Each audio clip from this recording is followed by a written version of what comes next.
Hi, I'm Trevor.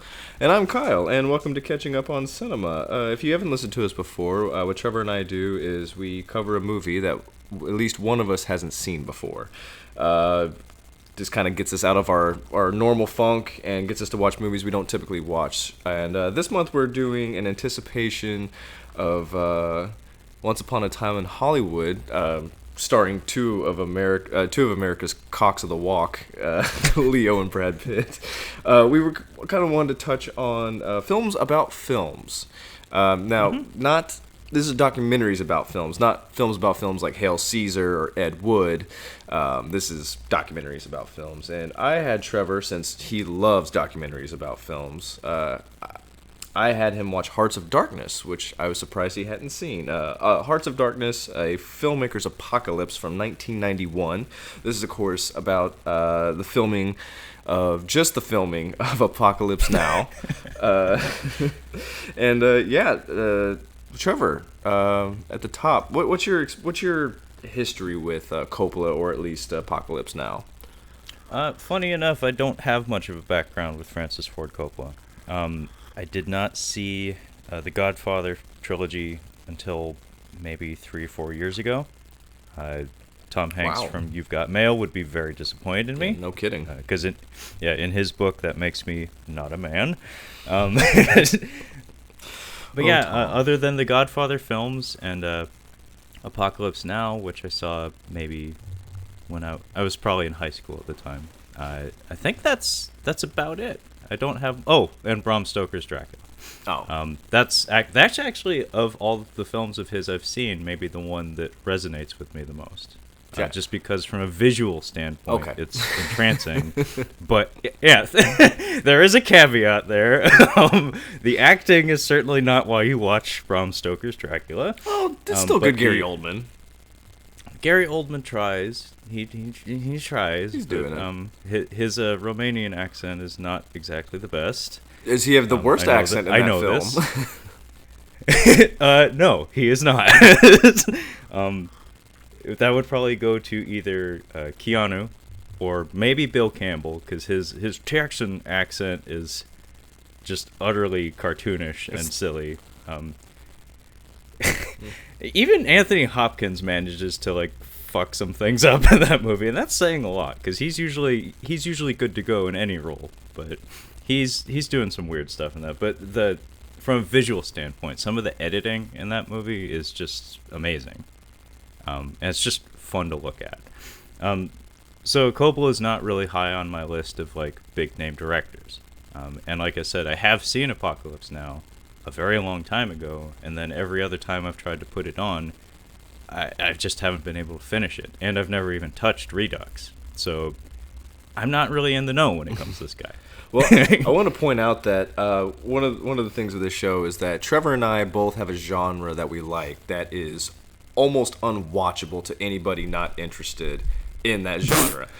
Trevor likes kung fu. He likes movies that have a fourth fighting movie in it. It's the fourth movie of the fighting franchise, which to the normal person, not really something to jump into. I like art house films, and this is quote unquote, I would say, more or less an art house film. It's a big budget art house film by a big name director. But originally, so Coppola. I'll touch on this. I read about this, or actually, I'm sorry, I listened to this audiobook by Robert Evans, The Kid Stays in the Picture. I've mentioned this several times. Coppola was actually hired to do a Godfather film. They wanted to film a Godfather film. Robert Evans said that we need an Italian-American directing this, and we need Italians in the film. And they're like, well, there are no Italian directors that we can get to direct this. And they're like, well, what about Francis Ford Coppola? And the pushback was that he's not a big he's not a big name. He's not a guy that wants to take on a big project like this. He's more of an art house guy. He put out a couple of, I think maybe 2 or 3 more or less art house films, and this isn't the guy. At Robert Evans, he was persistent, and he's like, nope, this is the guy I want. And they had a tumultuous relationship. Coppola ended up putting out a movie. He shot The Godfather, edited it, and they went into the screening, to the opening night to see it. And Robert Evans, after watching his original cut, called him. He's like, "Hey, after you're done meeting the press and talking to people, meet me in my office in an hour." And they had a meeting and a big argument, and he says, re-edit the movie or go back and reshoot it, make a completely different movie because that was awful. So so he produced that first Godfather film. Now, for this movie, this is Coppola. Coppola received about, I think, $20 million to film this, and anything that went over budget, he was going to have to cover. So this is his movie. He doesn't have Robert Evans producing it. This was produced by Coppola and a couple of other people, if I'm not mistaken. So yeah, this actually did. I was surprised. I thought maybe this was a bomb, but like, no. He still wouldn't be a name if this was a bomb, I would think. Cause, this made 150 million at the box office. First and foremost, Coppola is an art house director, and that's what this is. So this is why it's probably harder for you to go back and revisit it. But I've seen this, like I said, no less than 5 times. Well, what's funny is I actually have read Heart of Darkness. I actually haven't, but go ahead. See, I have, and I think that was actually part of what prompted me to watch the movie at that point in my life. Is I think I had just read the book, and it was like, oh, like this seems like the right time. But a lot of it just had to do with the way it was edited. It has a dreamlike quality to it that it does, like you said, feel like an art house film, and it's a challenging film in that regard, especially among Vietnam films. Because there's more to it than just the Vietnam War. It's telling a larger story with broader themes that are about more than just that particular conflict and that particular point in time. Case in point, it's based on a story that has nothing to do with that. And my dad was in the Vietnam War, so I grew up with a lot of stories of that kind of stuff. So movies like Platoon and like Full Metal Jacket and to a lesser extent Apocalypse Now were kind of like important when I was young, because it's like you kind of want to get a sense of maybe what it would have been like, because you're trying to relate to your dad, and this was the one that's just like, I don't know what the fuck this is. Whereas Platoon is like famously, I forget where I read it, but there's a good quote about it where it's like, it's not realistic in any regard, but this is the story of every soldier in the entirety of the Vietnam War, like compounded into a single 2-hour event. So it's like no single unit out there experienced all the things that these guys did, but all of them in totality did at some point over the course of like over a decade or whatever. This one.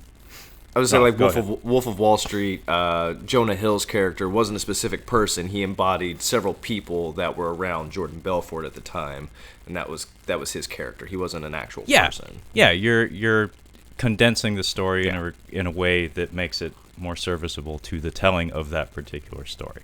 It's like you don't need 100% truth because, to be honest, oftentimes the true story isn't as thrilling as you'd like it to be, and if you're making an entertainment product, sometimes you gotta change some things. But yeah, this one, I'm not surprised it made its money back, actually. Because I don't know if you mentioned it, but it came out in 1979. Mm-hmm.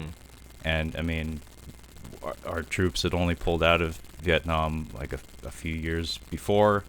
So it was very much in the public consciousness. And at the time, Marlon Brando's name carried quite a bit of weight. Yeah, and if you've seen the fucking poster for this movie, it's like, yes, I will go see that. Like after rewatch, like I really want to rewatch Apocalypse Now. I want to rewatch it. I've seen it several times, but after watching the documentary, I'm like, it's crazy, like how hard it was just between Dennis Hopper and Marlon Brando. Like, oh my god, just wrangling those two into giving a performance, that was hard enough. And that was only 3 weeks. And still, when you go back and watch this movie, when Brando's on screen, like it's a terror. Like I genuinely am terrified by this guy. Like it's such a good performance. And I think I mentioned like he doesn't really want to be there. He didn't want to go. He was trying to get out of it. He didn't want to be there.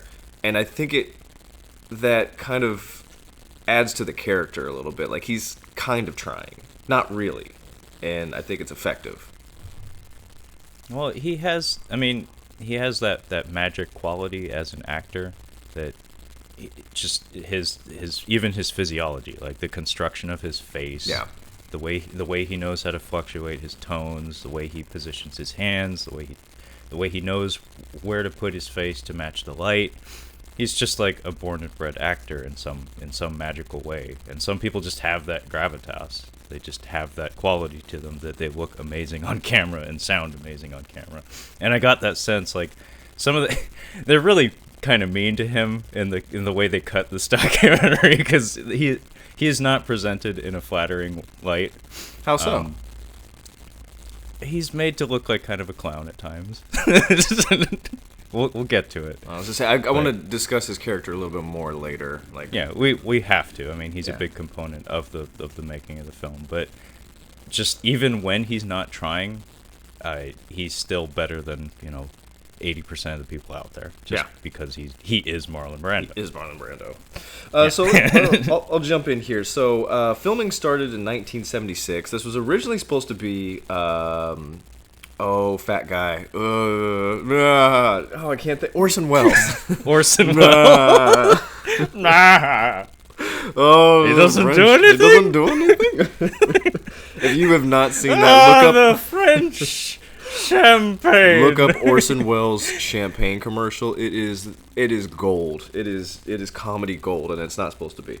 So yeah, filming started in 1976 in the Philippines. Of course, this is a loose film adaptation based somewhat off of Joseph Conrad's Heart of Darkness, which you have read. I have not. It's not a very long film, and actually they're selling it at Barnes & Noble for like $3. Almost picked it up. It's a pretty breezy read, to be honest. I read it in fucking high school. So what this consisted of is, Coppola's wife during the filming process was taking her own recordings and somewhat of a diary, and I think she was going to turn that into some kind of documentary.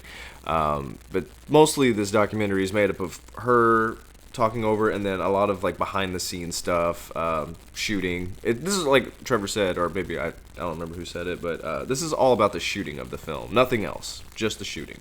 Yeah, I mentioned that before we went on the air, that I thought it was very fascinating that the entirety of this documentary only covers the shooting of the film, which was 238 days. Yeah, which is fucking insane, especially filming on the other side of the planet in the Philippines, while there's a fucking Civil conflict war, going yeah. on. But what I told you before we went on the air was, the shooting part of the film is actually like the smallest part of it usually. So like we didn't even touch on the editing. Like that must have been nuts, because I've told you also off the air before I think like right around the time you said you wanted to do this movie for the show, is that like one of the observations I made about the shooting and the editing of Apocalypse Now is that a lot of it felt like it was very improvised. Like it was just kind of like he said, let's shoot stuff, and then I'll George Lucas it. We'll fix it in post. And like in particular the helicopter raid sequence, I feel like they just did that sequence a million times, and then he was like, okay, let's cut together. It's like, did you know how you wanted it to be? He's like, no. It's like I just wanted to blow shit up until it felt right. It's like, okay. Well, George, they do actually touch on that later in the documentary, and I was very glad that they did, because that was just my impression, and it was confirmed later on, and it felt really good to hear that. So yeah, I was gonna say George Lucas mentioned something about Coppola. He's like, yeah, he likes to film, and then he likes to get stuff along the way. Like, oh, this would be good. Oh, this would be good, and then it's hard to get the story out of that. He's very jazzy. He's very improvisational. But I think the first shot of this documentary is him at some sort of press conference, or like maybe a speaking event where he's speaking through a translator. I think it's French, and he's talking about what it was like to make the film, to shoot the film, and he's comparing it to the experience of actually being in the Vietnam War. And I didn't write down the entire quote, but it was very candid of him to say, and like actually very, very interesting, because I think the way he phrased it was like, my film was Vietnam. There were many of us. We had too much money, and little by little, we all went insane. Yeah, he was saying this isn't a movie about Vietnam. He said that's not what this movie is. So originally in 1939, Orson Welles was meant to direct the film as his debut, but I guess that it was just going to be too complicated at the time, so he did that big one, Citizen Kane. That one. That one movie. That one movie with that one guy that did all the things. And it was actually shelved for many years, and it came across to Coppola, and he actually had a $13 million budget that was raised by him. He had to find his own investors, and if it went over budget, he was responsible, and he actually put up his house and assets as collateral for this film as well. So he was literally all in on this. Oh yeah, no, this was his baby, like beginning to end. This was his gamble, and he would suffer all the consequences if it didn't go his way. The Orson Welles one was really fascinating because they did mention that early in the documentary, and apparently they shot test footage of him as, I love his pronunciation, Kurtz. Colonel Kurtz. He doesn't say Kurtz, he says Kurtz, like Kurtz. Orson Welles is a fascinating person. I want to watch that documentary, that newest documentary about him. I would love to see it because I've seen tons of interviews with him, and he is just a fascinating person. I feel like he was acting every moment of his life. Very possible. Just for shits and giggles. Well, because he would do cold reading, so he'd just like fuck with people. Well, he'd like pretend to be like psychic and stuff, and it was just like a fun game for him. And I feel like even his speech pattern, it's that weird like mid-Atlantic thing where it's like that's not a regional accent, that's like made up. that's like between British and American, like that doesn't exist. And he's from Wisconsin, I think. Is he? But he had like a John F. Kennedy mid-Atlantic. Yeah, he had a very Kennedy-esque, he had a very particular speech pattern, and like I said, he says Kurtz or something every time. Anyway, the test footage, like they had some screen captures of it, and it looked kind of cool.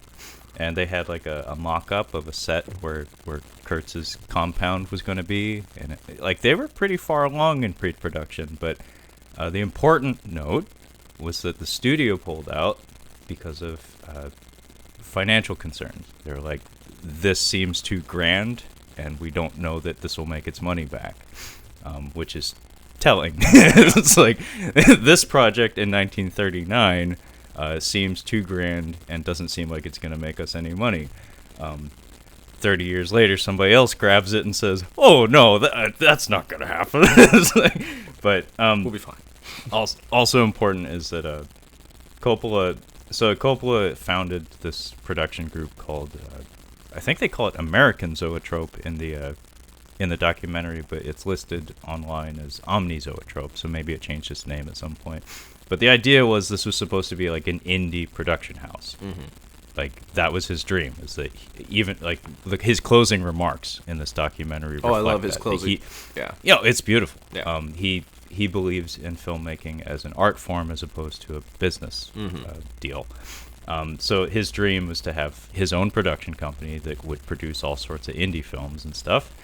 And this was supposed to be, Apocalypse Now was supposed to be like his big like coming out party. This was supposed to be like, hey, American Zoetrope, come join the fun. And then some stuff happened. But he was supposed to start shooting in 1969, which right from the get-go, as soon as I heard that number, I was like, you're not going to make this movie in 1969. Not overseas, like, we're still at war. Yeah. It's like, we're still at war for another, 6 years, buddy. Maybe on 10 acres of Hawaii, maybe you can do it there, but that's about it. No, I forget where I learned this factoid, but I think the Green Berets, the John Wayne movie about, I think it was the Air Cav guys, was the only Vietnam War movie actually released during the war. Oh. And of course it was a fucking John Wayne movie because rah go America. And that tells you a lot about what this cultural climate was in regards to the war, is that we don't want to talk about it right now. Give it some time to breathe. I watched a documentary about news coverage of the Vietnam War, and during that time, they were just telling people, yeah, things are going good. Things are going good. Meanwhile, things were not going well. And Well, yeah, talking to my parents, the way they put it was that this was like one of the first times that you saw kind of like a bit more candid view of what was going on, and it was kind of impossible to deny that. Oh wait, like guys are dying, and we don't really know why, and this feels wrong in some regard. But yeah, in 1969, shooting a movie like this that has such a dim view on humanity, it's like, no, I'm sorry, but good luck with that. there's a really funny Dana Carvey sketch on SNL when he did H.W. Bush. And he's like, we all remember the lesson we learned in Vietnam? Stay out of Vietnam. Is the lesson that we learned. Other really important detail. George Lucas was supposed to direct this film. Yeah, I think Coppola approached him. He's like, listen, Yeah. I want you to go. I'm gonna fund this. I want you to go shoot it. And Lucas is like, I'm not really a good director. I can. Or I'm not really that great of a director. I'm sorry, I'm not that good of a director, Francis. I'm sorry. Listen, Francis, I'm gonna direct 4 Star Wars movies. One of them will be really good, and then the other 3 will be absolute hot garbage. Yeah. He was like, no, I think I want to make this movie about hot rods. I think hot rods are what the kids are into these days. Is that what he did during this time? Was that Hot Rods documentary or whatever? I think it was, THX 1138 was his indie film that became a feature, and then I don't remember what year before it came Star out, Wars. American Graffiti was the hot rod movie. I don't want to talk about Vietnam. I just want to talk about hot rods. Episode 4 came out in 1977, correct? Oh yeah, he had plenty of downtime. Well, filming he could have done it. This started in 1976. Like he hadn't started. I can't remember ITH something. I don't. THX. Yeah. 1138. That was probably what he was doing during this time. And American Graffiti sometime in between. But the point is, if I remember right, George Lucas, Francis Ford Coppola, Steven Spielberg, and the single most dynamic, important person in this documentary who I was so goddamn happy to see, John Milius. Oh, John Milius, yeah. All went to film school together. Yeah. So they were like all buddies, and they would all like work on each other's stuff together. John Milius. You said Spielberg too, right? He's in that. He's in that camp. Yes. Okay. Yeah, he's in there too. John Milius though makes an appearance in this documentary, and when we were picking our movies for this month, he has a documentary just called Milius. I almost picked that. Ooh. Because it's good, and John Milius is an amazing human being. He's like John Peters dialed up to 11. Yeah, I get what you're saying. I don't know. John Peters is his own thing. John Milius I would pay so much money. Like, so they have like bare knuckle fighting contests happening on pay-per-view nowadays. I don't know if you're aware of that. I'm not aware of that. Some fighters I actually am aware of, like some boxers and MMA guys that are actually kind of name people are doing it now. I would pay a lot of money to see like a young John Milius and a young John Peters go at it. I mean, that Kenny Rogers hair versus John Milius and his surfer bod, like, that'd be great. But yeah, John Milius was to write the script, and in fact, he did write a version of the script. However, it was heavily supplemented by Coppola himself, because Milius. He did Conan. I don't know. I was gonna say he did. I know he did. He wrote Conan the Barbarian. He is a specialized tool. Mm-hmm. If you want that style of writing, there's no one better. But if you want Apocalypse Now writing, if you want it to be more dimensioned and more worldly, he's not the guy. So I can see why they needed to tweak things later. So this is after the first 2 Godfather movies, and Coppola had worked with Marlon Brando, so he wanted Marlon Brando to play Colonel Kurtz. And my notes when I have Brando down, I go, fucking Brando. Marlon Brando wanted $3 million for 3 weeks of work, and I believe he wanted $1 million to read the script, and Coppola sent him $1 million just as like a marker. Like, yes, here's the $1 million. I want you to do the movie. Like, we'll make sure we take care of it. Put a pin in Brando. So he was supposed to be losing weight, and he was supposed to read Heart of Darkness, from what I understand. But we'll find out about that later. This is going to be shot in the Philippines. Coppola is actually in direct contact with the Filipino president at the time, and he's like, I want to use your helicopters, possibly some of your guys. And he's like, yeah, you can totally do that, but there's a civil war going on right now. And I might need to use my helicopters from time to time. And they're like, oh yeah, no problem. No, yeah, we're totally on the same page here. Not a problem. Yeah. What I have next in my notes is, this was fascinating. So they get stuff going. Like, they have that nice little, like, first day of shooting. They're like, all right, guys, everybody circle up. You gotta say this thing 3 times, and then we say something. I don't know what it was, but it was supposed to be good luck. Puaba. Puaba. I don't know what it means, but I had the subtitles on, so I saw that it was written out Puaba. I was assuming it was Italian slang. I'm not sure. Could be. I don't know. But the ritual was Coppola has all the crew touch each other. Yeah. So, like, just form a human chain with each other. Just make some form of contact, and then everybody shouts Puaba 3 times, and then it's to bless the production in some way. It needs to be said, Lucas admonished Coppola, like, with the notion of going out to the Philippines for an extended shoot. He was like, "Oh no, Francis, that doesn't seem like a good idea. See, I think it's kind of humid there." Yeah, it's like, he's not gonna. Like, yeah, you should bring lots of socks. I think it's kind of humid. Coppola is not afraid to pop that shirt off, man. I love his confidence. Like, he's got that gut hanging out, and he like does half not give a fuck. Yeah. Half of the I know if you're gonna be a fat greasy guy, like, you gotta just live in it. Like, you gotta embrace it, and he's great at it. And he lost like 30 pounds just moving there because it was so hot. Yeah, he did a Peter Jackson on King Kong. I don't know if you remember, but when Peter Jackson was doing he was doing like a blog about the filming of King Kong, and it was part of why a lot of people, like, to this day, really love him as a filmmaker, is because combination of the Lord of the Rings, like, supplemental features on the DVDs, and the you making stopped of at King Lord Kong. of the Rings, but yeah. Yeah, just like he's maybe one of the most transparent filmmakers there are. Yeah. As opposed to, like, say, Christopher Nolan or Quentin Tarantino. Tarantino doesn't do commentaries, as far as I know, and he believes in cinema as magic. I remember this one interview where he was saying, like, film in and of itself is a magic trick, because technically you're not even seeing motion, you're seeing still images being put through light at 24 frames a second, which is magic to him. And anyway, he and Christopher Nolan are both known as people who are very guarded when it comes to sharing. Oh, I can tell you Tarantino's secret. You want to know what Tarantino's secret is? He's like, he writes a script that he can drop the N-bomb in, and then bam, we got to film it.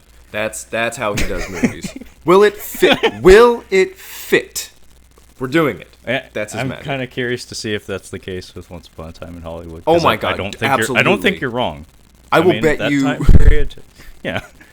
I will bet you my next paycheck that there will be an N-bomb in that movie. Without doubt. I'm sure you're right. I will not take you up on that bet.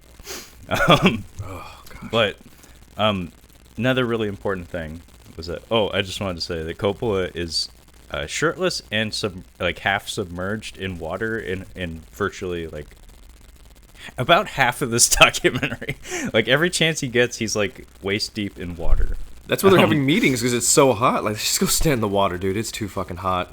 Like, yeah, and the reason why he was buddy with Ferdinand Marcos, the president of the Philippines at the time, kind of a controversial figure, was because the U.S. Army refused to back the film because they did not like the way it represented the armed forces and the Vietnam War, which is why he needed to contract the services of the Philippine Army to make use of their equipment and stuff. So again, it just emphasizes the point. He was very much on his own. Because like if you look at a lot of movies these days produced that require military hardware and stuff, it's like, oh yeah, the military's paying for half the film. With the caveat being that's like, you got to make us look kind of good. Oh yeah, absolutely. It's just advertising. Yeah, like the Transformers films are maybe the biggest examples, and of course Battleship wouldn't have been made if not for the support of the U.S. Navy. Of course. Big, huge detail though is that when we arrive in the Philippines, Harvey Keitel is cast as our lead, and he's there at the first day of filming, and I think he makes it like a week. He made it a month. I think they made it a month into shooting. They had shot quite a bit with him. Like they had to, that's why it was like it's a huge deal because they had to start all over. Like it actually set him back I think a month. But before that, I wanted to mention this before I forget because they mentioned it before first day of shooting. They were constructing before they started shooting a temple made out of 300-pound blocks, and they also employed about 600 people. The majority, well over a huge amount, were actually locals. And they're like, yeah, the one guy was like, I don't know if it was bad at the time or whatever, but we were paying these guys like $1 a day. He's like, I didn't want to exploit them or whatever, but that's just how we did to get done. The producer, whoever he was, I remember saying Dean Tavoularis, he's the production designer. But he did very good work. Yes, the 300-pound blocks. Yeah, you get to see some footage of them actually constructing the temple set, and it's pretty spectacular. Yeah. A lot of the sets in this movie are pretty fucking spectacular. Yeah, they are. They don't even talk about that was like the only set construction that we really touched on. We talk about being destroyed, but not really actually being like constructed. I mean, I would have been curious to see the USO set, like how they built that, because that was nuts. That is whole my sequence least. is nuts. That's my least favorite part of the movie. It's really weird. Like even for a movie that's weird, it's just like really weird. I don't like that. I think it's telling that the last time I put this movie on, that was where I stopped. Yeah, so it's just like, this is going on way too long. I have shit to do. Yeah, you just cut that out right away because it does nothing to the story. So who did we get to replace Harvey Keitel? Marty Sheen, President Kennedy. Oh, you haven't seen Goonies, never mind. Marty Sheen, who he was 35, about to turn 36. And one of the first things he says on here is like, yeah, I was smoking 3 packs a day. And he's like, I wasn't feeling healthy. I wasn't feeling young, I'm like, yeah, because you're smoking 3 packs of cigarettes a day. Christ almighty. That is ridiculous. And he's like 5 foot. He's like 130 pounds. He's a tiny guy. He's small. Yeah.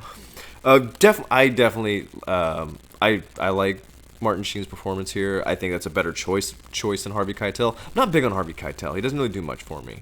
He's never really had a moving performance for me. He's just kind of there.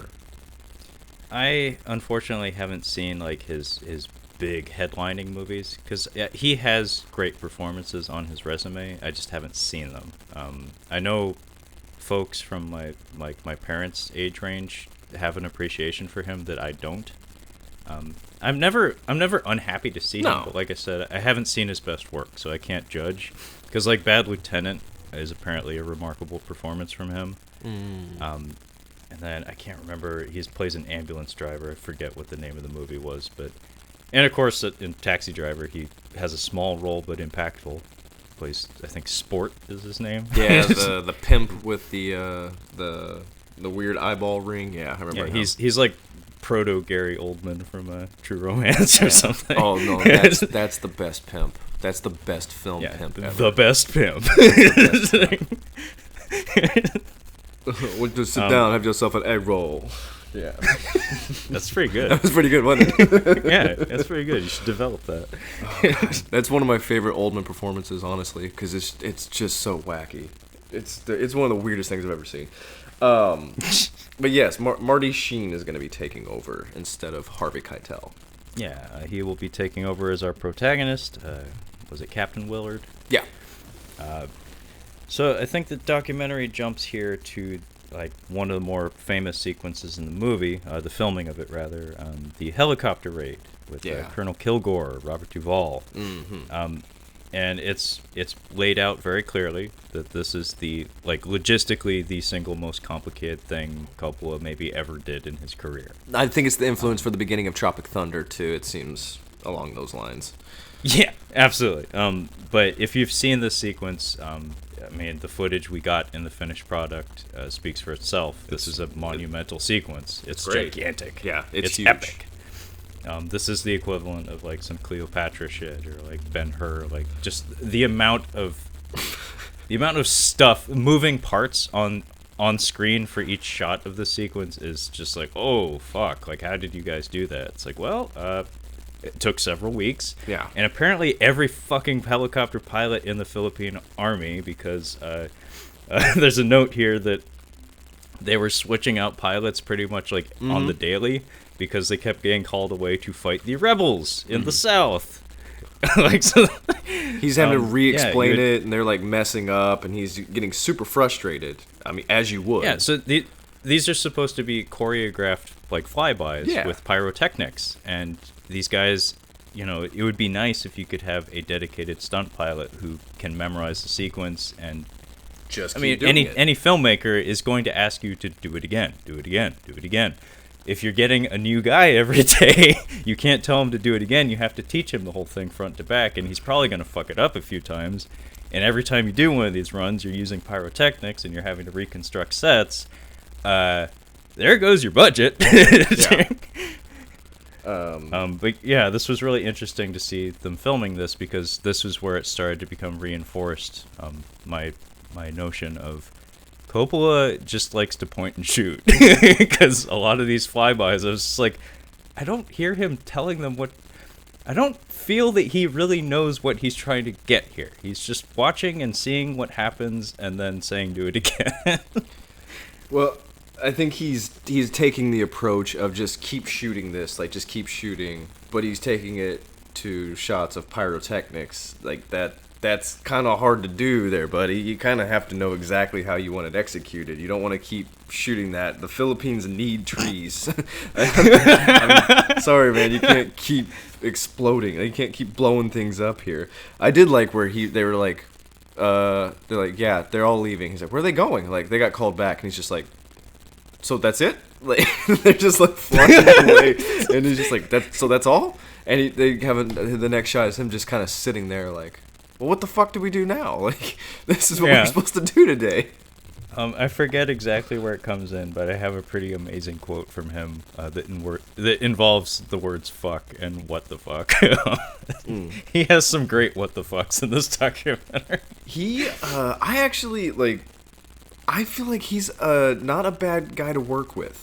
Like, no, absolutely he's not like Michael Bay, like, at the beginning of the set, like, everybody turn off your fucking phones, like, yelling at people. Like, I've seen clips of him, like, behind the scenes. Like, well, even nice Tarantino, like, I know this production, Once Upon a Time in Hollywood, I know he has a no cell phone rule. Oh, yeah. You will be fired. Oh, absolutely. Will be fired if I see you with a cell phone.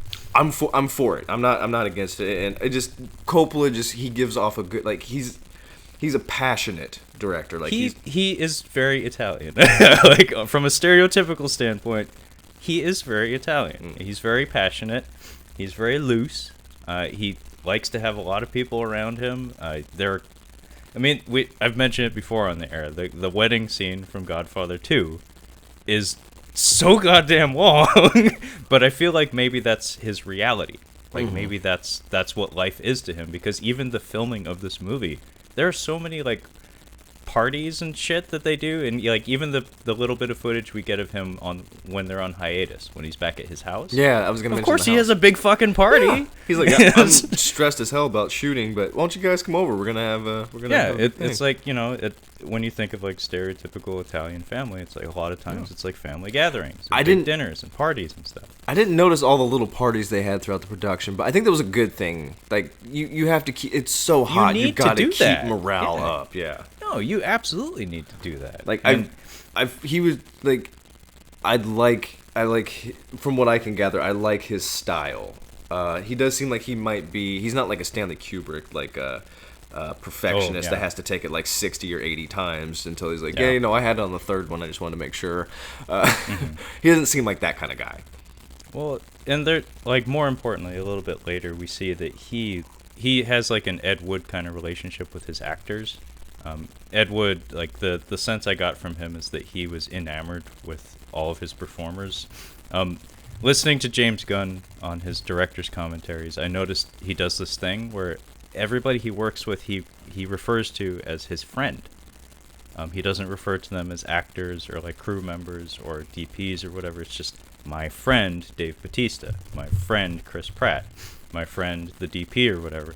And I get the sense that Coppola has that kind of relationship with the people he works with, is that he's very chummy, and he listens to his actors. He wants to bounce ideas off of them, whereas someone else like Kubrick or somebody probably has the shot, the movie, each inflection of dialogue already like pre-plotted in his head. It's like, you are failing to match my vision. Whereas Coppola is like, I don't quite, it's hazy for me, so I need you to help me find it. And yeah, he does seem like he'd be a lot of fun to work with, especially if you're a talented like actor that likes to take chances, because he'd probably fucking let you. I mean, he just seems like he would be very he just seems like he'd be a good boss in general. He'd be very understanding. He would try to accommodate for you. He just seems like a sweet guy. He just seems like a sweet guy. So I think the documentary hops back to Milius for a second, to John Milius, who wrote the original draft of the script, and he draws a comparison between Apocalypse Now and the Odyssey. And he says Colonel Kilgore is the Cyclops, and the pinups from the USO show are the Sirens, and that's about as far as he goes with the analogy. But I thought that was really fascinating because it does come up a little later. Like, Coppola does make a similar comparison, although he calls it the Idiocy. Idiocy. Yeah. But at this point, John Milius gives us like a really juicy tidbit of information about an original ending for this film, which is radically different from what we got. Do you remember this? No, I remember saying that there was a different ending. What was it? Okay, so Kurtz, Colonel Kurtz, and Captain Willard, they're together at Kurtz's compound, and they fight off a horde of Viet Cong. Oh, yes. Okay. So like, imagine like a Bunker Hill type situation or something. Like, it's like, it's like the Alamo or some shit. Yeah. And then what happens is a bunch of Americans show up to like extract them, and they start fighting the Americans. They start like shooting at like a helicopter or something. And then we have this is like the most John Milius fucking speech you'll ever hear. So Kurtz says, "We fight for the land that's under our feet, gold that's in our hands, women that worship the power in our loins. I summon fire from the sky. Do you know what it means to be a white man who can summon fire from the sky? What it means? You can live or die for these things, not silly ideals that are always betrayed. What do you fight for, Captain?" And then Willard says, "Because it feels good." Yeah, that was, I remember him saying that now. I was like, that's a pretty spectacular ending to like a Grindhouse movie. Yeah, but that's not Apocalypse Now.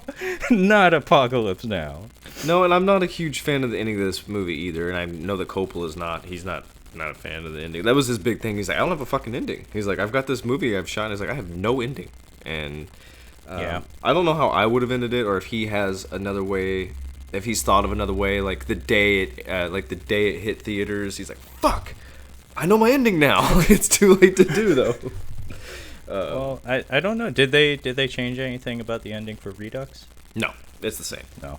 Okay.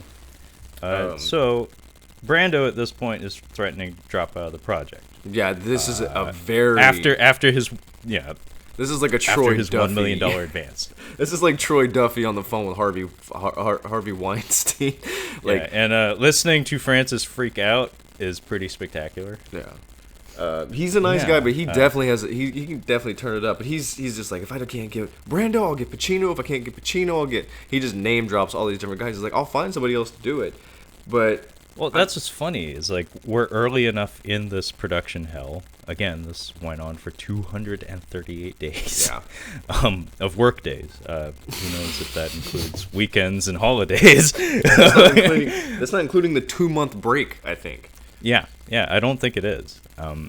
So we're early enough in this production hell that he still has some of that hubris. He still has a bit of swagger. Yeah. And, like, you need to remember, this man is coming off Godfather 1 and 2. Big deal. Yeah. And he's financing this gigantic production himself. He is a force to be reckoned with in Hollywood at this point in time. If you're a young listener and you don't know the significance of the Godfather movie, go to the internets, type in greatest movies of all time. If it doesn't fall in the top 3 movies, you're looking at a wrong list, because I think next to Citizen Kane, it is considered one of the greatest movies of all time. It's a big deal, and it was a huge deal at the time. Oh, yeah, it was gigantic. So, like, for him to have this reaction is not unreasonable. Where he's just like, oh, if I can't get Brando, I've got friends in high places. I can make this shit work. I've got the biggest dick in the world, okay? I can get whoever I want. I'm sorry, his voice is gonna sound kind of like a frantic Mark Wahlberg to me, because he's got an enunciation about him. Yeah, he does enunciate, and he has those big lips that help with it, you know. Big lips and big teeth. He's just his mouth doesn't. You think I wear these baggy? You think I wear these baggy shorts for no reason? For no reason. Yeah, that's exactly. I'm packing a giant hog here. I got a giant hog. It hits my knee, and it's thick like a Coke That's why can. I'm submerged in the water all the time. I gotta keep it cool. My Coke can and I, it's sweaty down there. If we don't get Brando, we'll get Al Pacino. I can't. He named several people. I'm like, no. Like, we'll get some other Italian guy with a much smaller dick than me. But he names off all these big name actors. I'm like, no, none of them would have. I don't know what Colonel Kurtz was like in the book, and I would assume that Brando's interpretation of the character is not what it is in the book, because he hadn't read it. Marlon Brando's performance is good, and I think it fits perfectly into the mood of the film. Anybody, if you put I'm sorry, I'm not an Al Pacino fan. I'm not a big fan, and this is before he started screaming a lot, but this could have been the movie where he started screaming a lot. Yeah, Al Pacino would have been a terrible choice. Absolutely horrible. Like, even from a physical standpoint, he doesn't look right. He doesn't seem right.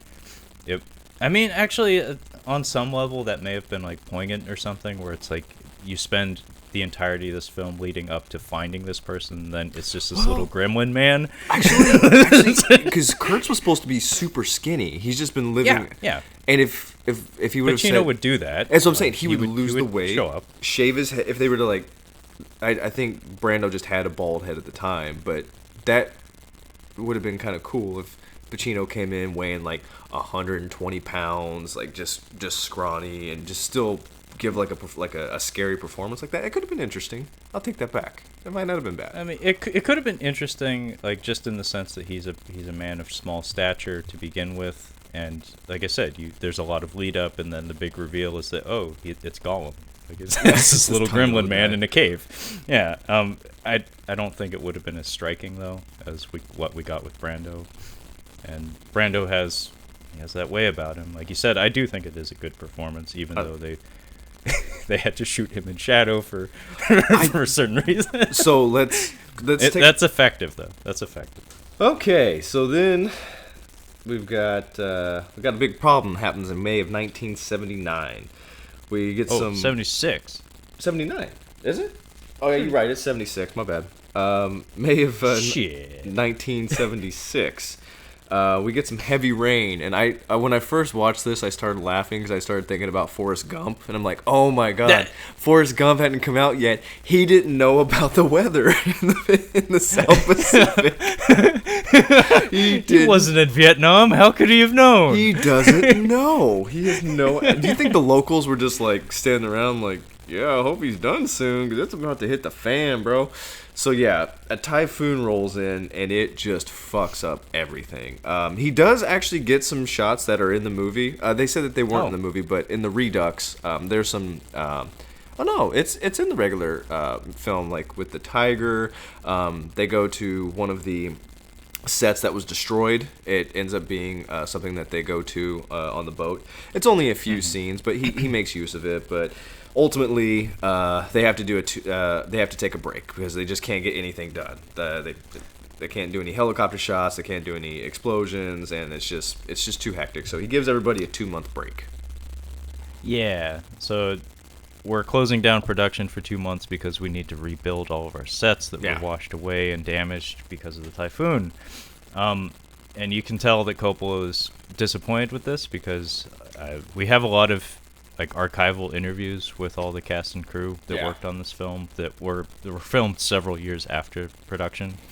And everybody said that Coppola was like pretty into the idea of filming during the typhoon. Yeah. And like you said, they did actually go out and do a lot of scenes.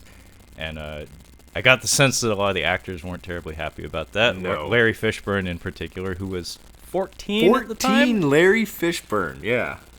He was a baby, and he's in a fucking typhoon on the other side of the planet. That's nuts. I liked his character in the movie too. It was good. Oh yeah, he was great, and it was neat seeing some of the interview footage with him. Especially like I think there's only one clip of it, but it's him like during the production. Yeah, and you see that it's like holy shit, he is like 14. A baby, yeah. Well, I mean, he's still taller than me, but he's a baby. No, but like the way he was talking, like he was actually talking in terms of like, oh yeah, I knew people who were in the war and stuff. Yeah, and, like. He sounded like a child. It was really interesting. He cusses a lot. He's talking. He does. He does. Like, damn, he's saying a lot of curse words. He's 14. But at this point, we get a bit of insight into Coppola's feelings on the script, which from day one I think may have been problematic for him. Mm-hmm. But it speaks to his kind of improvisational style of filming. We get to see him like just in a kitchen or something, pounding away at a typewriter, and he wants to throw out John's script. He's using it as a foundation, but he wants to throw it out, and he actually verbalizes to his wife, who is documenting this, like he's lost and he doesn't know how to make this film work. And I think this is where he coins the term the idiocy. And like you had mentioned, like not only did he not have an ending, the entire film, like he has note cards. This is like, I don't know if you ever saw the Julianne Moore, what was it? It's called Game Changer. It's about the gal from Alaska, a politician. I can't remember her name. Oh, Sarah Palin. Oh, no. You need to see, if you see Black Swan, you need to see Perfect Blue. And if you see Perfect Blue and Black Swan, you should probably watch Game Changer. Because there are a lot of similarities between them. But anyway, the big thing that they threw out there with Sarah Palin was that she could memorize anything. Like if you gave her a speech, she could memorize it, but she had to do it her way. And when she was struggling to actually learn facts, she would write them on note cards.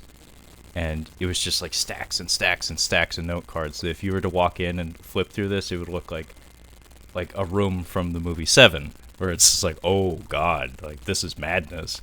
And that's what Coppola has in front of him. It's just stacks and stacks of note cards of just scenes, and like he's trying to reposition them and make sense of them. So he is, I don't know how many years or whatever he's into filming this movie, but he doesn't even know what the fuck he's doing at this point.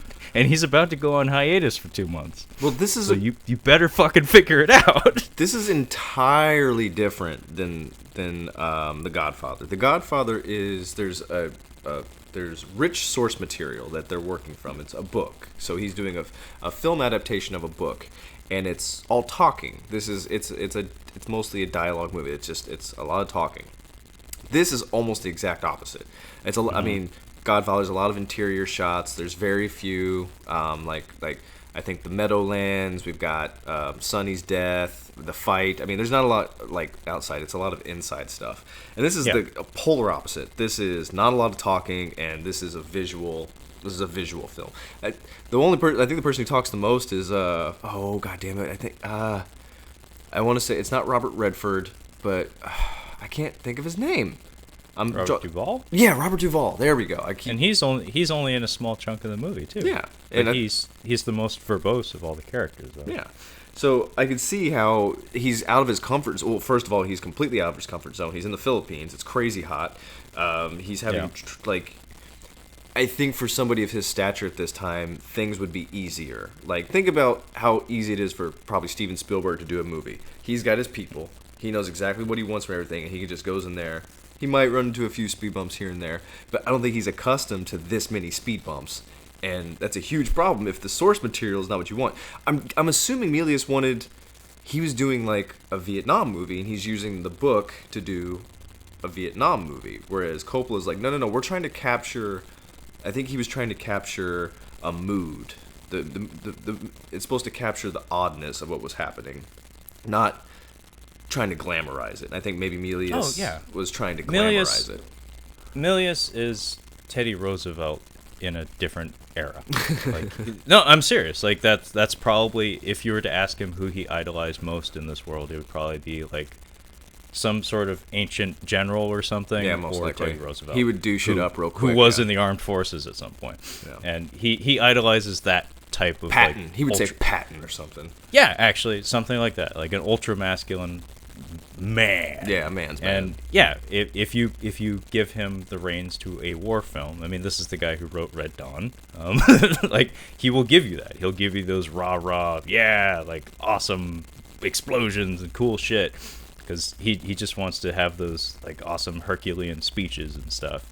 But like you said, that's not what Coppola had in mind. In fact, like the fucking title of the book, Heart of Darkness, like that's supposed to be the core of the story, is that this is a journey into the heart of the darkness of a human being. Were there ever any films prior to this that actually touched on war as a subject where the characters aren't really into it? Like, they're not like gung-ho. It's like, they're kind of just like, I don't know what we're doing out here. Like, Platoon kind of touches on it, where they all have their own kind of like, yeah. I think Platoon was after, but Deer Hunter was it's before. Absolutely. It's much, much later.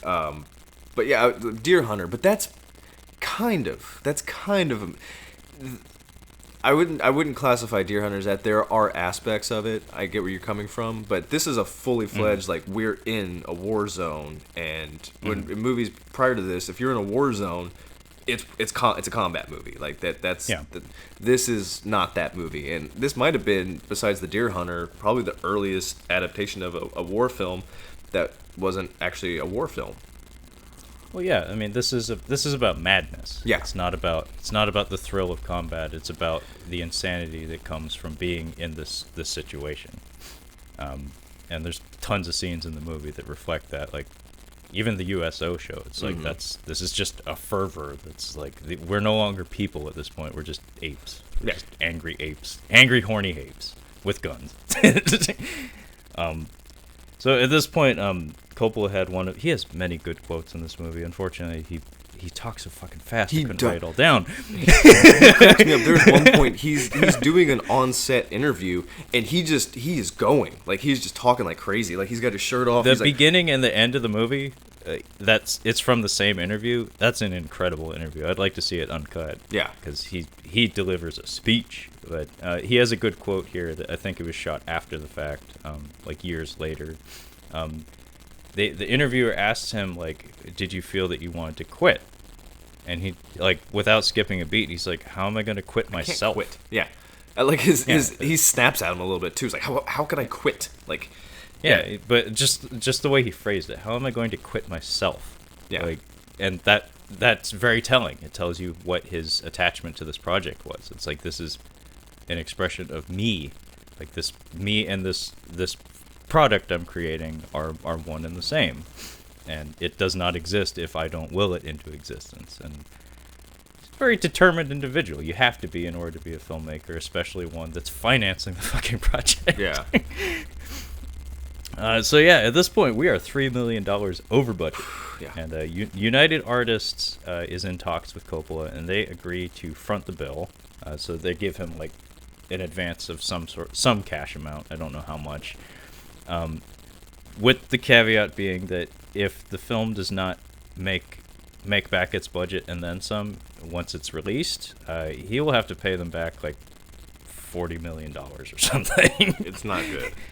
And that's going to come out of his pocket.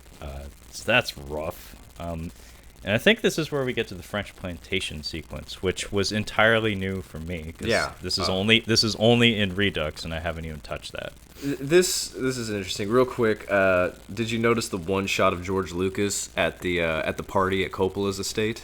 I did. He's eating. And he's eating. He's eating. He's like, oh, these hors d'oeuvres are they're just boffo. He's up on the porch. Like, De Niro and everybody else is down on the floor, like, congregating. He's like, no, the food's up here. I'm eating some food. He's off to the side eating. Yeah, you mentioned that the wedding at the beginning of The Godfather, and The Godfather 2, the party, like, he's got a band. He's got a band with a dude, conducting at the place. Yeah. Like, yeah. Yeah. It must be a thing, like an Italian thing. I don't really know, but that's what I'm assuming. When I picture, like I said, like stereotypical Italian living, I think lots of congregations, like whether it be going to church or being with your family, just a lot of people around all the time, Hanging out. Just people, lots of people. So yeah, we get to the French scene. So this I actually, the first time I watched it, I did not like this scene, but going back a couple of times, I really kind of enjoyed this scene. So if you're not familiar, if you haven't seen Redux, they are still going through the jungle. I mean, by the way, I don't know if we really mentioned this. This whole movie is them just trying to find Colonel Kurtz, the film Apocalypse Now. So this is along their way. They're just about there, but they come across this French plantation, and the people are super nice. They take him in, and I like this in the documentary. He's like, he's like, I need French people. I need real French people for this scene. I don't care if they're actors. Get me actors. If I can't get actors from Hong Kong, if I can't get people, I want real French people. And he's like, and I need white wine chill to this degrees. I need red wine chill to this much. He's like, I want food. He wanted it to be legit, and I appreciated how meticulous he was with that. But this scene is odd, but then again, the movie is as well. But it definitely matches the tone. So this family is left over from when the French, I believe, were trying to colonize Vietnam. And they've succeeded for a very long time. Yeah. But this is a family that's been there since then, and it's an interesting scene to have in a movie. But Willard has this discussion, more or less. He asks this French guy, he's like, why are you guys still here? And the French guy is offended at this. He's like, this is our home. This is our home now. Like, we're not leaving. This is where we stay now. And he ultimately, Coppola was dissatisfied with the how the scene turned out, which I find I'm kind of disappointed that he didn't like this scene, because he wanted them to be portrayed as kind of ghosts, like remnants of that French connection with that country. And the way it's shot is really cool. Like, there's no lighting in there. Like, there's no artificial lighting. It's natural light, and it's actually late in the day. So they're having this dinner with the windows open, and it's like 8 o'clock at night. It seems like the sun's almost down, but there's a French girl there. I think you might have caught her at some point. But Willard ends up going to bed with her. She gives him some opium. Oh shit. Yeah, and I think the French family and then the opium scene were kind of supposed to interconnect. Like, we're talking about French history with this country, and then also kind of touching on drugs at the time. This is when I think heroin started to become popularized in the United States. Think to Frank Lucas, American Gangster. Which I've seen now. and I only recently. He says, I love the lighting in the scene. That was one of my favorite things about this. It was natural light, and it did make them seem kind of like ghosts. And the way it is in the movie, the way it flows, it does seem surreal. Like, it doesn't feel like it's really happening. It's just so odd that they've gone through just a whole bunch of nothing jungle, and then there's this family having a fucking 5-course meal just in the jungle somewhere. Like, this is just really weird. But yeah, Coppola ultimately didn't like it, and it was cut from the original film. Yeah, I was really surprised too, because funny enough, one of the things I remember Coppola specifically remarking on in regards to his dissatisfaction with the entirety of the scene was the lighting. I love the lighting. He didn't like the way it was lit, and that's funny to hear from you, right? Because I kind of liked it too, but apparently he was unhappy with it. But then again, remember where he's at in his headspace at the time. Maybe he was just in a shitty mood that week or something, and needed a win that he didn't quite get, so he just said nope. Like, I think he even goes to the extent to, like, say, like, pretend it didn't happen. Like we didn't do that scene. Well, it's also an interior shot, which I'm not sure where this was at the time of filming. If they I think he said they actually built a set. They built a set. Okay.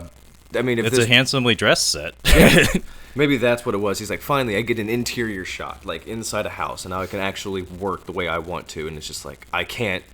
It's just not working for me. Like that. That's unfortunate. Also, I think a lot of the actors they got were maybe amateurs, and maybe that affected things too. Like maybe he was unhappy with the performances to some degree. But from what little I saw, because there's only snippets in the documentary, but I actually like the concept of the scene. I don't know that I would have cared to have seen Martin Sheen go to bed with a French girl and get high, but that dinner scene was striking. And what was really funny too is that John Milius, he was happy with it. Like he was very proud of that scene, and I'm with him because I think it's an interesting thing to touch on because this was reality. Yeah. Like the French probably were still there in some regard, and just the brashness of Martin Sheen questioning that from the one French gentleman. It's like, who the fuck are you to like tell me like you're French, you belong in France? It's like, fuck you, my family's been here for like 100 years. It's like, you're American, what are you fighting for? He's like, what are you even fighting for? Like, why do you want to be here? You are fighting for the biggest nothing in history. Yeah. And I was like, ooh, damn. I like the concept of the scene, especially he makes a point to like dress the set and like do all the clothing and like the silverware and stuff in such a way that it feels like it's from a different time period. Yeah. Because it probably was. Yeah. Like the building they're living in was probably built a long time ago. And these people, like you said, are kind of like remnants of a bygone era. Yeah, and that's why I'm just disappointed that he didn't like it. I'm like, dude, it came out perfectly. I think it came out really well. But you know, he's got his whatever. He's whatever. So we kind of touch on some of the actors. We should probably touch on the actors a little bit because this is where the documentary starts to get kind of fun. This is where we talk about the actors, and this is where we very concretely get to the bottom of Coppola's shooting style. So you're more familiar with the actors in this film. So how about you start us off? The main actors, I forget who the ship captain is. His chief, Larry Fishburne is. I want to call him Larry because he was Larry at this time. Larry Fishburne, he's the young guy. Then we have Chef, who is a saucier from. If you remember from fucking Tropic Thunder when what's his face? Robert Downey Jr. is like, I used to be a saucier down in San Antone. That's exactly what this character is. He was a saucier, and he's like, you know what a saucier is? It's a chef that specializes in sauce. He's still alive. And Sam Bottoms, who plays Lance, who's a surfer, that's who Robert Duvall is trying to get him to go surfing. That's a lot of fun. He plays Lance, and this actor is odd. He actually passed away in 2008, unfortunately. Really? But yeah, he just seems very much like an artist. Like he's got his like the shirt unbuttoned really low, and the way he's talking to the interviewer is really interesting. He's very evasive. Yeah.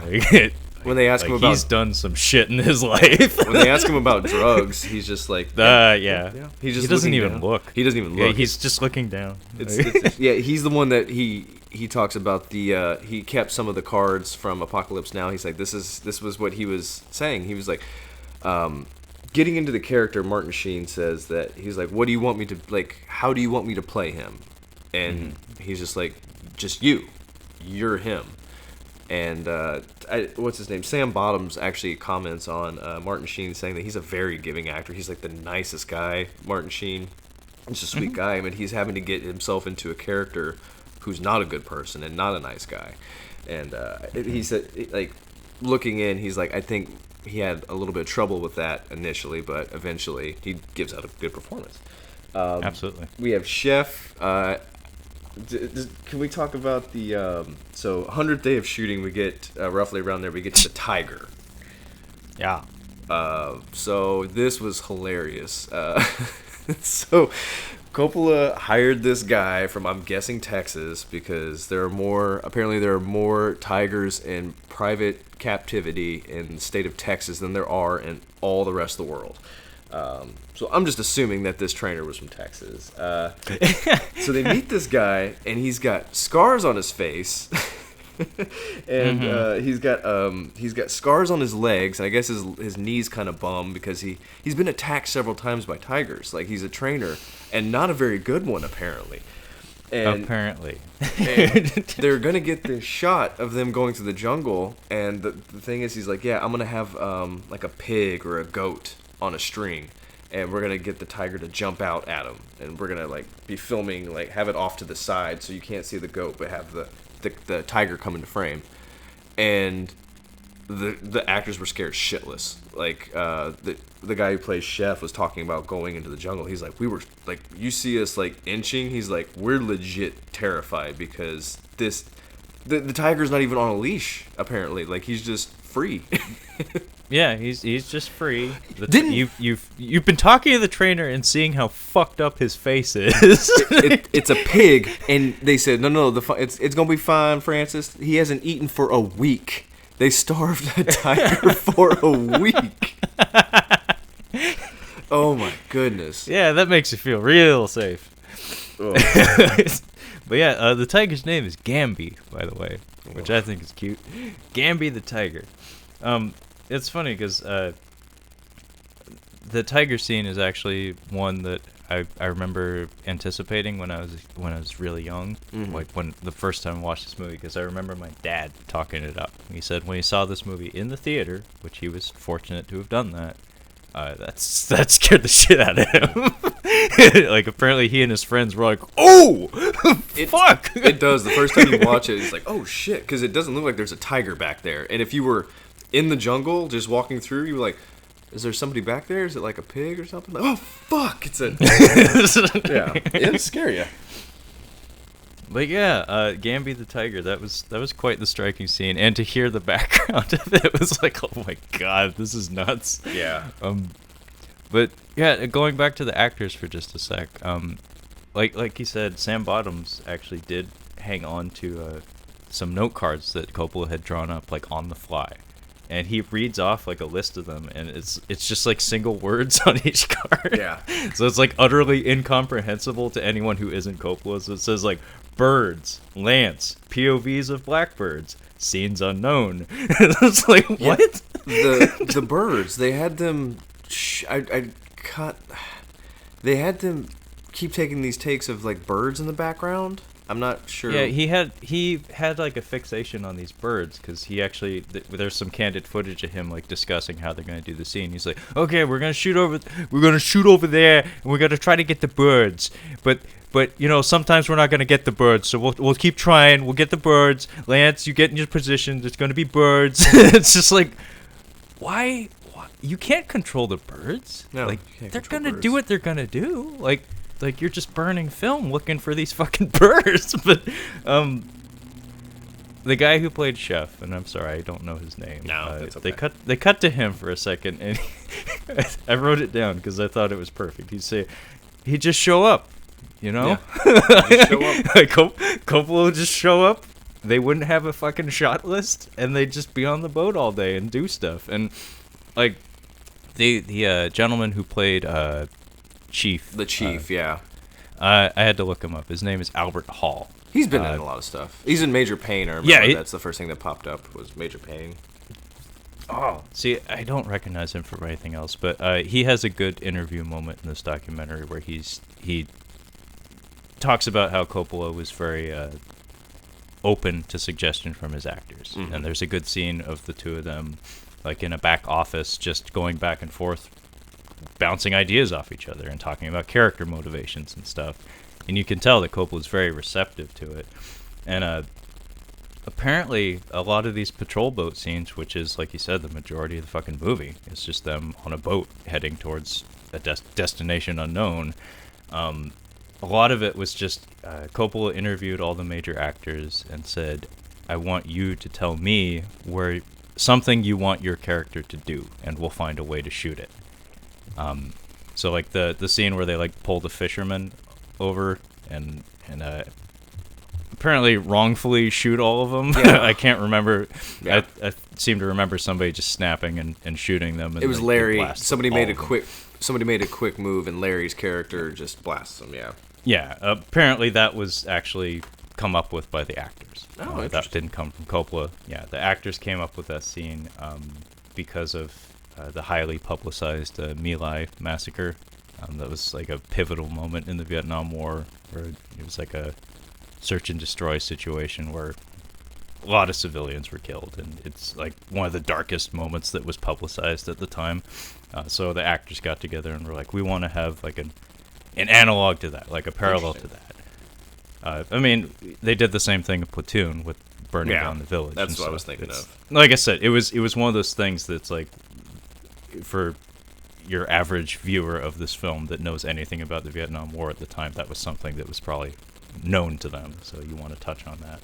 But yeah, Sam Bottoms did a lot of drugs on set. It was he in the movie. Apparently, his character he's like, yeah, I dropped the rest of that acid. And they asked him like, were you actually on drugs for that? And he's like, yes.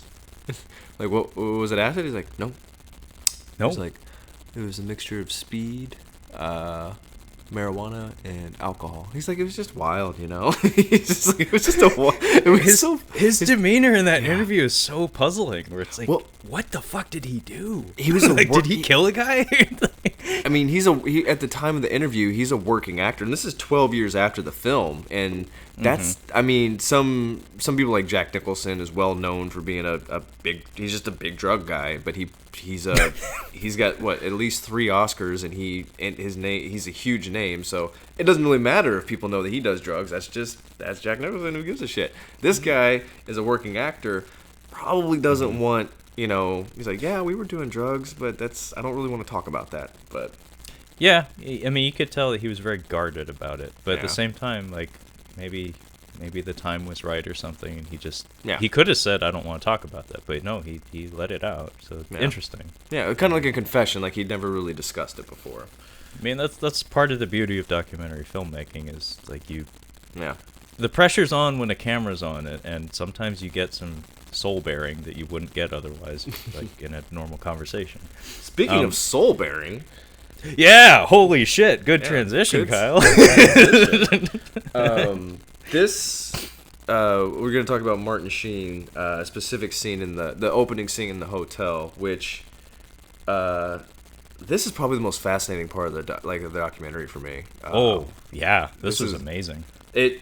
This was the part I think I texted you. I'm like, I want to rewatch this movie now just because of this. So, do you want to talk about it a little bit? Go ahead. I'm taking the reins mostly. So we've been talking about actors and how Coppola gives them a lot of breathing room, and this would be probably the ultimate example of that. So we mentioned Martin Sheen. He came onto the production a little later than everyone else. He was not in a good headspace. He was feeling old and out of shape, and he was smoking 3 packs a day, and hadn't yet narrated Gettysburg. And, yeah, his career was kind of in the dumps. And Charlie's getting all these big roles, and I don't know what I'm doing. So there is a major. Emilio's just a fucking baby. He's not making any money. Mustache. He can barely grow a fucking mustache. You're doing him in so- Spawn, by the way. Yeah, I am. He needs that fucking beard in every movie, and the Just for Men. So there is a major sequence. It happens in the beginning of the movie? Yeah, it's the opening shots of the movie. It's the very beginning. Yeah, it's the very beginning of this movie. Yeah. Saigon. So Still in Saigon. God. there you damn go. it. Yeah. So Martin Sheen has this big scene that I think chronologically, Was shot about later. this point, the documentary is where it was shot. So this is like Marty Sheen's big moment, and it's the hotel scene. And this is shot on Martin Sheen's 36th birthday. And at the time, I think Eleanor Coppola, who is narrating most of this documentary, by the way, doing a fabulous job. Oh yeah, excellent. She seems like just a super lady. Yeah. She's like the best wife. Like, she's so supportive of him. Oh, so much. And a good documentarian on top of it. I forgot to. We didn't even mention that. We should have. I wanted to mention that earlier on. She's phenomenal. Like she's. Yeah. You can just see like the way she's talking to him. She's very supportive, and she's helping him kind of get to his frustration. Like, why are you angry? And it kind of helps him talk through it. Yeah, she's phenomenal. She's great. No, she is a presence throughout this entire documentary, and she's just apparently just a beautiful human being. So, Martin Sheen, though, she remarks that he was not drinking at the time. And so they're shooting this scene where he's supposed to be, like, just wrapped in inner conflict. So this is supposed to be the lowest point for this character at the beginning of the movie, basically. And apparently they rolled camera really without any direction. And Martin Sheen decided, I'm going to have a few drinks. Yeah. Scratch that, a lot of drinks. He had a ton of drinks. And remember, he wasn't drinking at the time, so his tolerance was probably 0. So yeah, they just roll camera and just have him do shit. I don't know for how long, but what we get to see is just this human spectacle of a man with all this negative energy welling within him, just being unleashed on camera. And it's amazing. Yeah. Well, I think there's it's an interesting form of therapy because he says that he wasn't proud of him. Like, he was in a bad place mentally too, like not physically but also mentally. He was in kind of a bad place, and he says that he's like he's super drunk. He could barely stand in this room, and he ends up like punching at the mirror. But said he was so drunk that he ended up punching the mirror. And I don't know if you've ever, I know you've never been drunk, but alcohol really, really thins the blood. And I've had just a small cut, and it does not stop bleeding. It just goes. He's got a nice little nick. Like he's bleeding really bad. And they're wanting to cut, and Francis wanted to cut, and yeah. It was interesting. Martin Sheen was just like, no, just keep going, and he just has a breakdown. Like, I mean, it's a complete drunken stupor, and I mean, alcohol is a depressant, so he's just has a massive amount of alcohol, and he seems like he has like a moment like this, like almost like he's yelling at his father. That's what I kind of saw it as. He's fighting something. Yeah. It's not Coppola. No. He's grappling with something, and the camera's running, and it's all cut into the film, and it just works. And yeah. Like the way he phrases it in the interview that was shot like 12 years after the fact was that he says that he was the one who was responsible for them continuing to film despite his thumb bleeding profusely and him like smearing his blood all over himself, which creates a really amazing visual, by the way. But at that point, I don't know that it was acting. The way he phrases it is that he fought Coppola like I think like a bucking bronco or something. Like he was grappling with him, because you can hear Coppola from behind the camera like trying to lead him in the scene, like trying to direct his energy towards hitting certain beats in the script, and like Martin Sheen's just like pouting and in tears, like, oh fuck you. Yeah. and like you said, I don't think he was consciously resisting Coppola in that. I think he was yelling fuck you to something else. It was not known to us. But it really was incredible to watch, especially because the way they edit it into the documentary is it's like verite kind of shit, where it's just like you're a fly on the wall just watching this performance art, like, or a therapy session, like you said. And unfortunately, shortly after this, 1977, Martin Sheen has a fucking heart attack. Yeah. He's 36 years old. He's been smoking 3 packs a day for God knows how long. I mean, how do you get an amazing voice like that? Like, of course you have to smoke a lot. Smoking a lot. So yeah, he ends Coppola's up, like, reaction to this. Coppola's yeah, reaction. yeah. What the fuck is that? Well, the problem is that he has a heart attack in his hotel room, and he crawls to the street and gets a ride to the hospital, and they're like, yeah, he had a huge heart attack, and I guess Coppola talked to the doctor, and the doctor's like, he's gonna be okay. He just needs to rest for a couple weeks. And somebody reported back to the producers or whatever, like reported back maybe to his agency that represents him that he almost died. And he's like, he didn't almost fucking die. He had a heart attack, yes, but he needs a couple weeks rest. And I guess they're blowing it out of proportions over there. And he's already yeah. Go ahead. What was really interesting about this, and this is all delivered, I think. We only get one side of the audio, but it's Coppola yelling on the phone at somebody. Yeah. And like I said, what the fuck is that? Yeah. What the fuck is that? It's just his reaction at first during this audio clip leads you to believe that maybe Coppola's being petulant, like he's being a brat, that he's not respecting the fact that his actor just nearly died. But over the course of this one-sided conversation, it starts to make sense. Where it's like his concern at this point is that if this information is escalated in the wrong way and reaches the wrong ears, the studio will rush the production and or cancel it, and he will lose his fucking movie. Yeah, and it's a huge deal. At the there's potential for them to shut down the production, throw him in the editing room, and say, "Give us what you got." And remember, he doesn't even know what this movie is yet. No. So for him, the fear is that he will lose his movie if this reaches the wrong people. So it made sense. At first, though, you're like, wow, like, way to disrespect the fact that your leading man just nearly died. It does. It is framed that way. It seems like that's what he's saying, but no. He's like, no, I don't have a story. He's like, I don't have a movie, and I'm done. He's like, not only is this, am I in the hole for money, I'm never gonna work again. Like it's exactly pretty big. No, his fears are genuine and understandable. Yeah. And at this point, they just shoot some stuff. Like while Martin Sheen is in recovery, they just go out and shoot stuff. They shoot a lot of wide shots with stand-ins, shooting him from behind. Yeah. But through interviews with all the actors, we learned that it was pretty obvious we were just shooting stuff for the sake of shooting it at this point. Because the structure of the production schedule, it was like we're not going to get anything meaningful done if Martin's not on set. Yeah. So it was a dark time for the production. And then they bring back John Milius. I was like so fucking happy.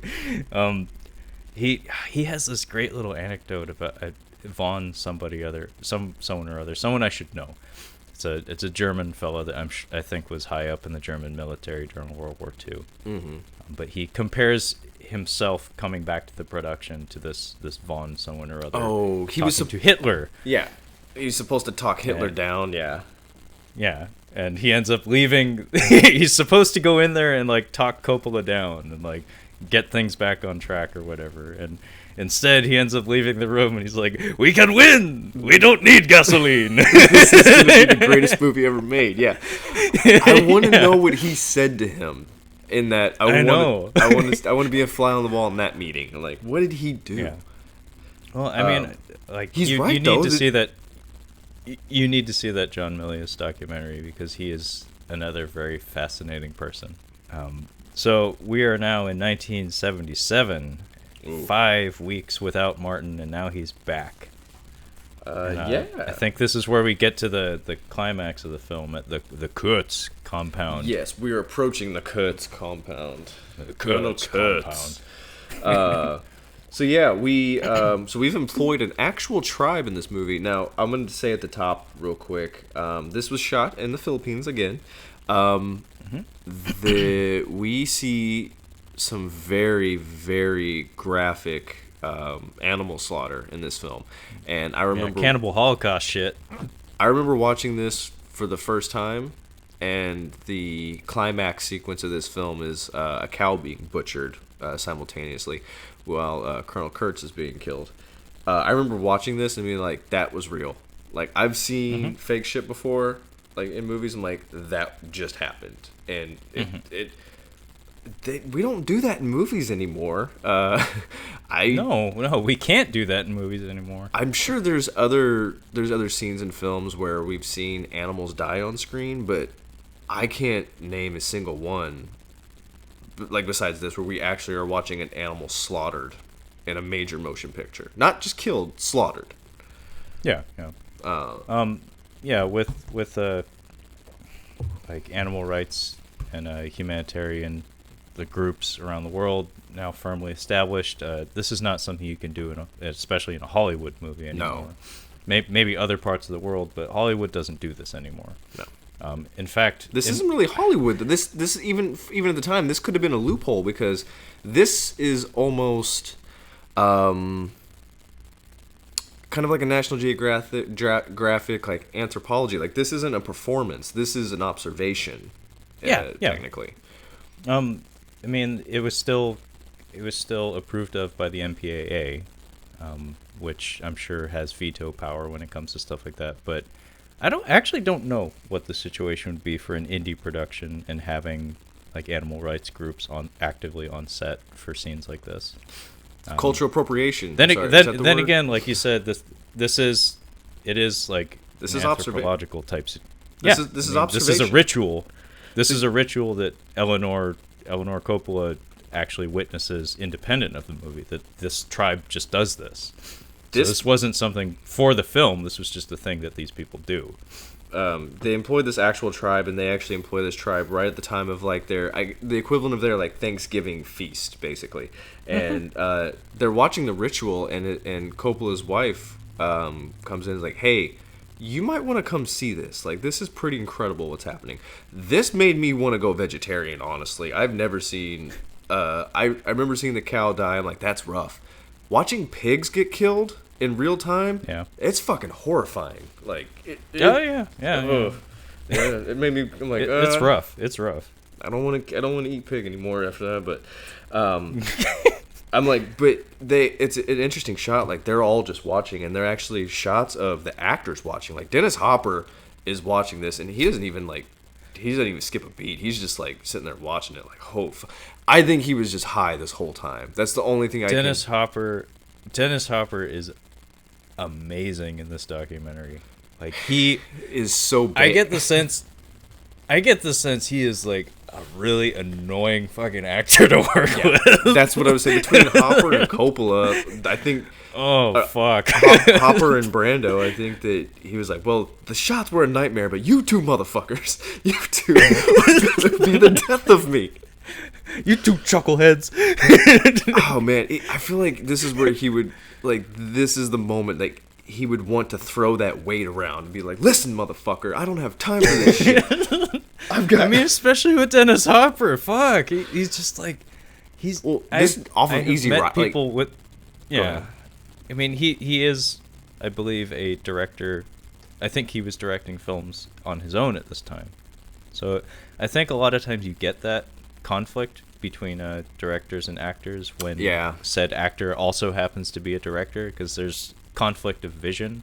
Yeah. Where it's like they're two very strong personalities that, that a person with directorial instincts is going to have a vision in their mind that they want to enforce, but it's not your project. Hey, man, put that in check. I'm an indie director, man. I know how to get into the mind, man. Just tell me what I need to do. Yeah, maybe that's what I learned how to ride a fucking motorcycle, man. And that's probably where they connected, honestly, because Easy Rider was, at Cannes, it was the best film of the year, I think, and it was independent. Like, it was a huge deal, so they probably hit it off like, oh yeah, indie, man, it's the fucking best. It's art, man. It's great. But Dennis Hopper's he's a fantastic actor and also a good writer-director as well, as far as I understand. But just his demeanor on set was just... I don't know if he was doing some, like... drugs. I'm telling you, method like... shit. Yeah. I think it was drugs. It was a lot of drugs, but he's just like, shut the fuck up. His conversation, he's like, he didn't learn his lines apparently, and I'm watching Dennis Hopper, like his body language and shit. I'm like, either he's gone method or he's just smoked a ton of pot. Like he's not focusing, not taking it seriously. He's doing some weird like passive aggressive type shit where the words he's saying are venomous, but he's laughing over them, so it like lessens the blow. But I think he and Coppola actually like seriously butted heads over stuff where their demeanors are so opposite. Where Coppola's like trying to keep things professional and for once like trying to enforce a vision like onto this performance, whereas Hopper's like super flip and just like loosey goosey and doesn't, like you said, doesn't really bother to learn his fucking lines and is constantly pestering Coppola about like his character's motivation from shot to shot, from scene to scene, because he's looking for direction, he's looking for consistency, but he's asking for it from a guy who doesn't do that. No, he gives direction, but he's like, you develop your character, you develop how you want to do it, and then I'm gonna tell you what your motivations are. I think that's what it is. And they're kind of at this impasse where it's like they both need something from the other person, but they're both ill-equipped to provide it. Yeah. So it's just a horrible mix of personalities. So apparently these actors were in these little boxes, and it was just their heads above ground with like some makeup on, and they were in these hot-ass boxes for 8 hours without getting out. That's fucking nuts. They had like hairspray bottles to keep them hydrated. What I wrote down was 38 takes, and Francis was never happy with the severed heads. Nope. Like even by the time they did those 8 hours, he was never happy with how they looked. That's a really small part of the film, right? It's very minor. Yeah. It's when apparently he dumped all that time into that. It's an important part of the film because you're supposed to set the tone for Kurtz. Because this is when they get to the tribe that Kurtz is a part of. And when they get there, there's like a dude hanging naked, dead from a tree, and you get up to this tribe, and then there's heads, just like white dudes' heads, or actually it's, I think it's like American soldiers' heads, and some probably warring tribe heads on these stairs, and like, you need to set the tone and kind of get a sense of dread. And I guess if you're not capturing it well with the human heads, why didn't they have the prosthetics? Like get the practical, like get a nice dummy head. I mean, Ridley Scott hadn't done Alien Covenant yet, but the best head in cinema history, apparently, hands down. It may have been a logistical concern, because in that kind of humidity, I'd imagine like rubber and prosthetics and stuff don't last very long. They probably like bloat or chafe in the sun and the heat. Or you got to call the and guy. Also, and you're in the Philippines, so how are you going to get the head manufactured and shipped to you? You gotta that's a lot of shit you need to worry about. Like you got to fly the guy in. He's got to have all of his equipment. That costs a shit ton of money. Yeah. That makes just sense. Not worth the expense. It's better to just build boxes and have people stand at them. So we are now at the 200th day of shooting. Enter Brando. He is now on the set. So Marlon Brando's here.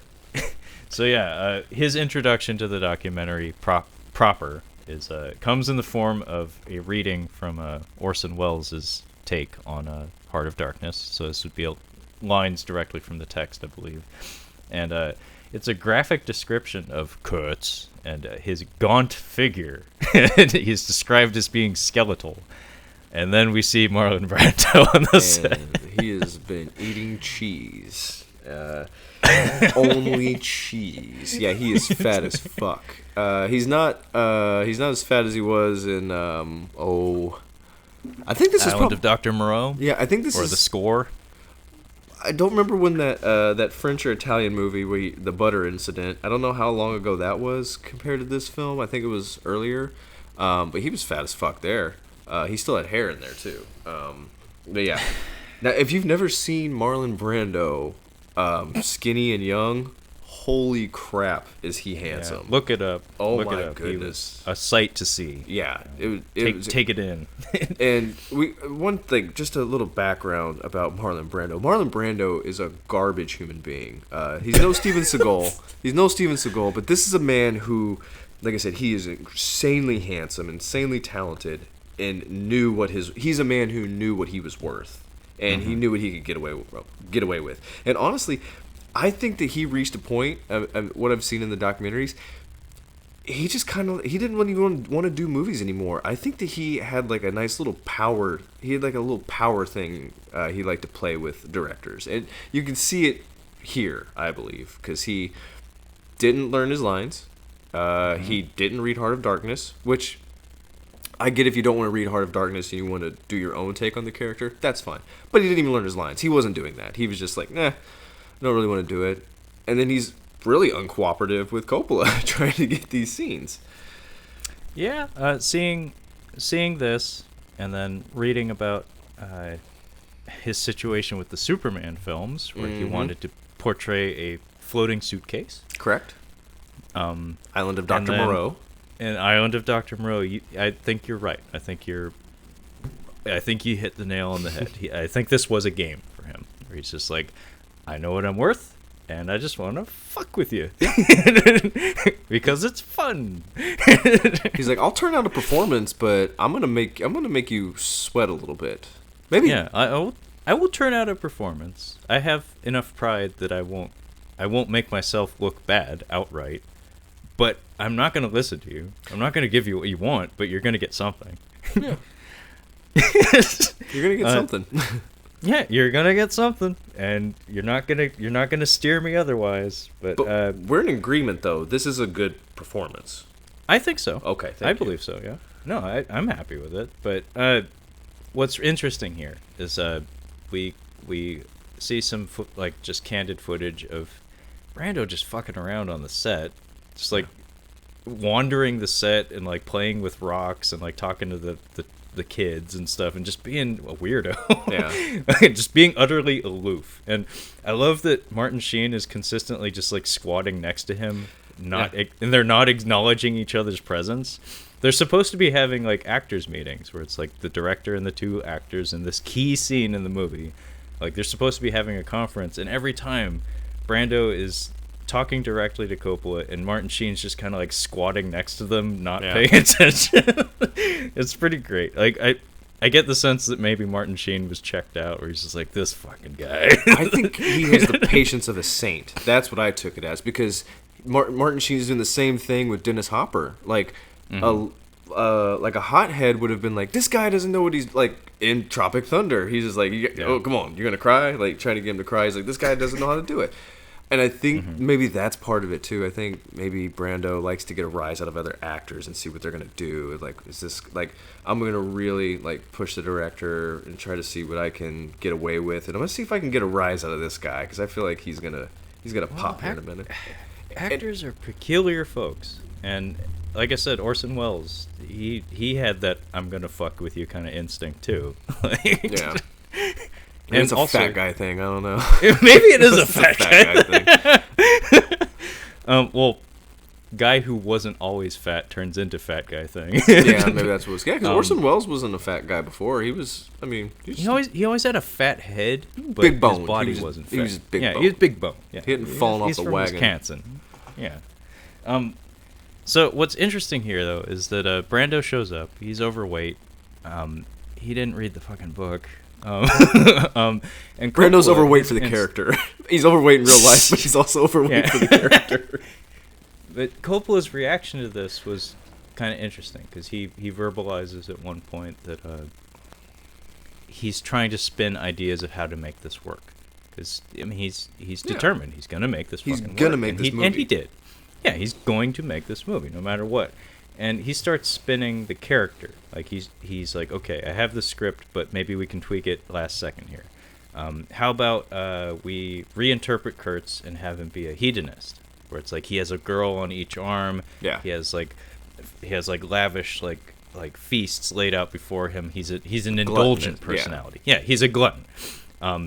However, this gets vetoed by Brando because he's too vain.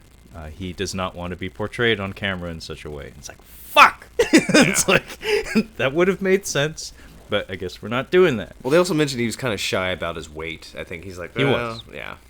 Yeah, and it makes sense, but at the same time, it's like, okay, you just threw my perfectly serviceable idea right out the window because you don't want to be shown to be a fat guy.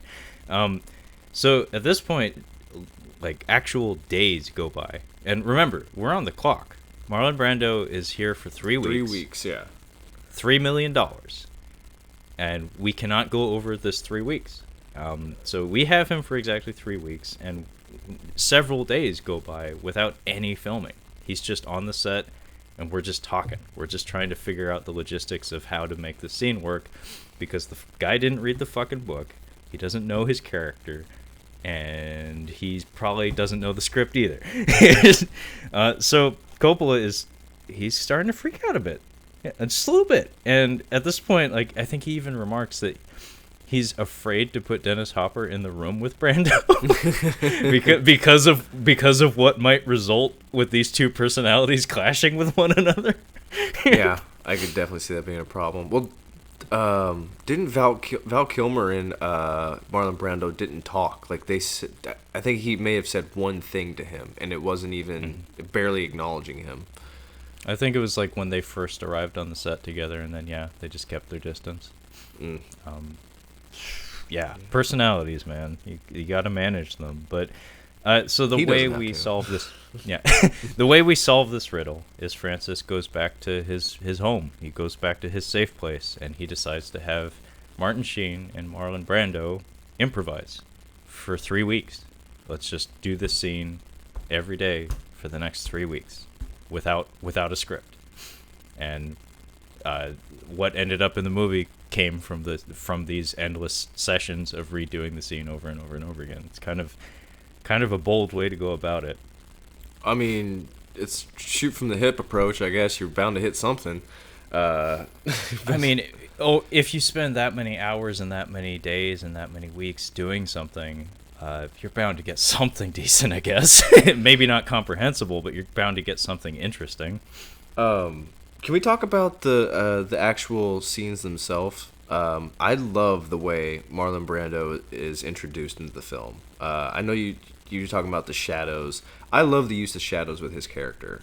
It may have been to keep the fatness out. I'm not entirely sure what the purpose was. That Luke Skywalker Return of the Jedi shot with the slice of light on half his face. That's beautiful. I love it. That really is striking. And you were talking about his hands, but I love how, like, his demeanor when he like, you don't even know he's there at first, and he just starts talking to Martin Sheen, and he's like washing his head, and the way he does his hand over his head, he just kind of. I'm telling you, man. Like, when it comes to acting performances, in the past 10 years or so, I've really keyed in on hand acting. And he does some good hand acting. Yeah, like when he wipes the sweat off his head and squeezes it. He reminds me so much of my grandpa, because my grandpa was a burly guy, and he had these, like, he wasn't very tall. He was like an inch or two taller than me, but his fingers were like twice as big as mine, just all around. He had these giant hands and these giant sausage fingers and banana hands. Just, like, they were just, he just had just crazy like thick hands, and he was a bald guy too. So the one specific scene where he gets Chef, he ends up killing Chef, and he's kind of standing over him in the rain. I'm like, God damn, he looks just like my grandpa, because my grandpa also has kind of like the flared nostrils like Marlon Brando, and the squinty eyes. But yeah, I like the way I like the use of shadows for his character, and it's kind of weird the way it plays out in the film. Like, he's just kind of his prisoner, and then he kind of just lets him go, or he escapes, and almost like he lets him kill him. It's a weird way to end the movie, but yeah, I guess back to the production. Well, I mean, let's touch on that a bit more. I don't know if this also came from John Milius, but it is a little bit reminiscent of the relationship between Thulsa Doom and Conan, where you have this powerful person who's created like a cult for himself, and then our hero escapes and then returns and then kills him. It could just be a repetition on the writer's part, and also, like, as far as I understand, Kurtz has maybe a little bit of like a nihilistic view on society and humanity in general. So the notion of him treating this prisoner as just like an insect, like, just like, I'm only acknowledging you because like it feels right in the moment. Like, it's like, you actually don't matter to me. What matters is what I've built and the space I'm occupying now, like what I'm doing now. Like the here and now is all that matters. And also the filming of this scene in the documentary. This is where we get to what I mentioned a long time ago about how Brando's kind of portrayed in a negative light. Yeah. I mean, first of all is all the negative comments about him as a person, but then we get like unflattering clips of his performances, like candid footage that didn't end up in the movie, where it's that light close up, like the slice of light close up, and I swallowed a bug. And then there's a scene where you hear I swallowed a bug. You get a bird. There's Coppola. a bird. Oh, go ahead. Sorry. There's a bird. there's a bird. My friend, he's mocking me. And then you get Coppola from off camera saying, "You can move." And he's like, "What? What? There's a lot of what? Huh? No, you can get up now. Player. What? no, I'm a basketball player. I like short shorts. They are comfortable. But they are revealing. But then there's the part where he tells him he can move, and he says, "What?" And then he gets up and he starts walking, and they do a tracking shot, and he walks off to a doorway, and he pauses for a second. He's like, "I can't think of any more dialogue to say." It's like, I mean, that's shit that actually does happen on the set for any actor, but to put it in the documentary, it's comical. Yeah, they shoot this final scene. Like we're cutting back and forth between this tribal celebration. I guess it was like an all-day thing. I don't know if this is happening the same day, them slaughtering the cow in the evening, but Yeah. I'll just assume it is. But they shoot that, and that's spliced with the final footage. I did like how they added, like they kept in. You can see Brando still committing to physical acting here. Like I appreciated that. He's like, no, I'm not. I'm just gonna sit the whole time. Like, no. Like we're actually gonna have Martin Sheen like striking Whack you you. with whack you. Yeah. I appreciated that. It's fat. The reason why I think that Marlon Brando's a piece of shit is that he shoved butter up a young girl's butt without her knowing, on film, at the request of the director. She didn't know. I'm sorry. He's not a good person. That's not a cool thing to do. It's known at this point he was not a good person. No. Fantastic actor, but yeah, not a good guy. So Eleanor Coppola remarks at this point that I think Francis had like a panic attack of some sort. He fainted, and like I guess the pressure got to him at some point, and she actually like admired him for that. It's like that he could get to that point, that he could be so impassioned to the point that he could have that reaction to something. It's like to see a person so invested in a task that they could like have a physiological response to it. And then we get a quote from Coppola that he talks so fucking fast. I couldn't write the whole thing down, but he remarks that nothing is so terrible as a pretentious movie. Yeah. And he's a good interview. It needs to be said. He's interesting to listen to. I'd like to see more. Yeah.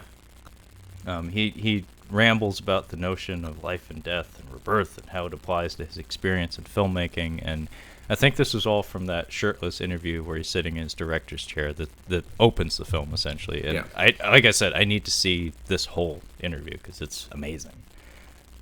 It's like, it looks like it's during production because he's skinny with... It is. Yeah. And he's just it definitely off. is. Yeah.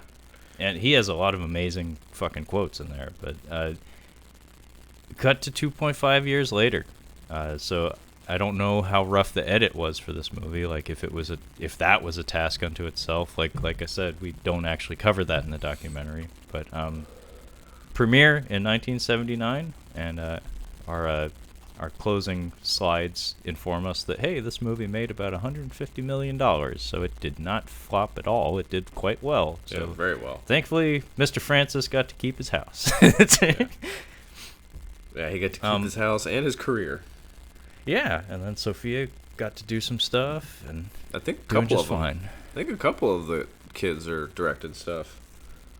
I wouldn't be surprised, but I only know of Sophia's work. I don't know the other ones. But he has like 3 or 4 kids. Yeah, he's got a few.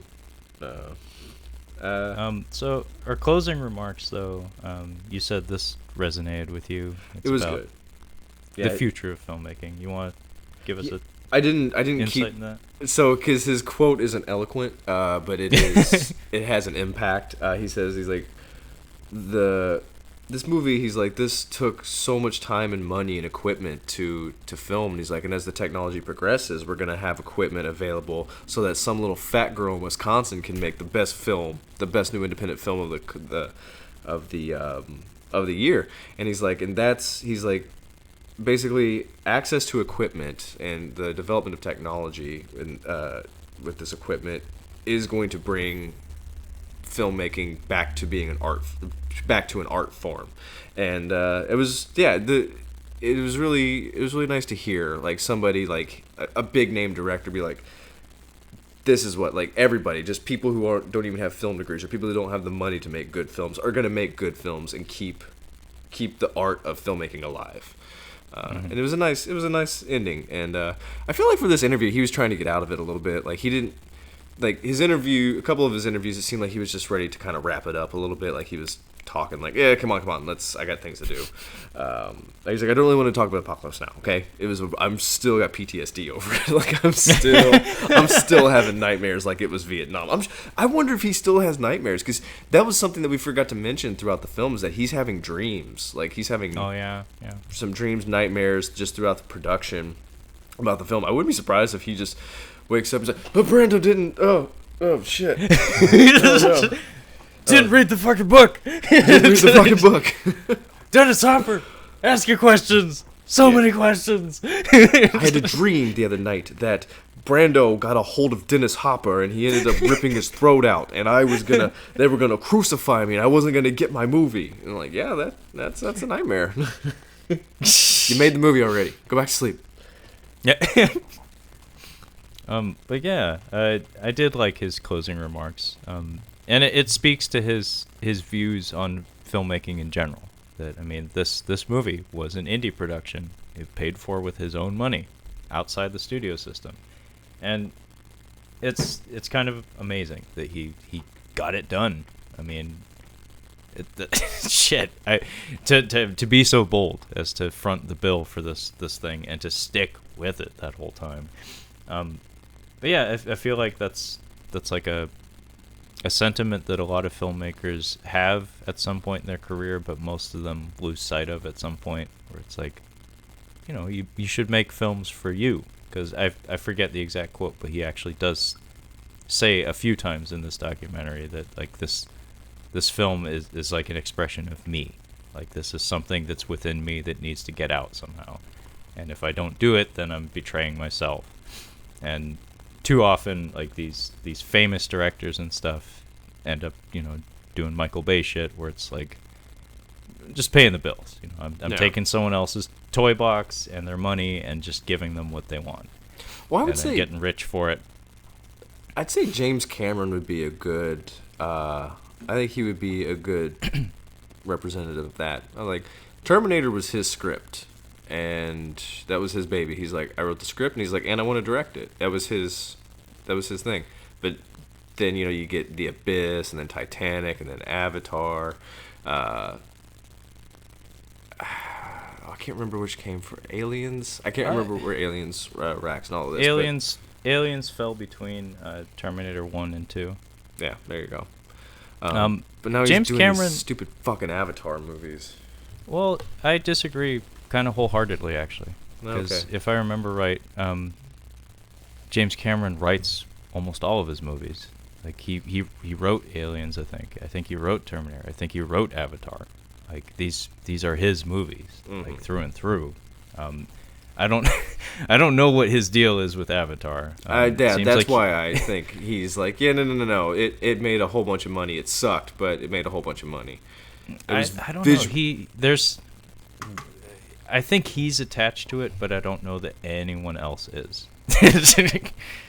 But I don't think that it's a cynical production. Like, I don't think he's doing it for the money. I think it's something that's important to him. Do you know what on his net some worth level. is, Trevor? Have you taken a look at James Cameron's net worth?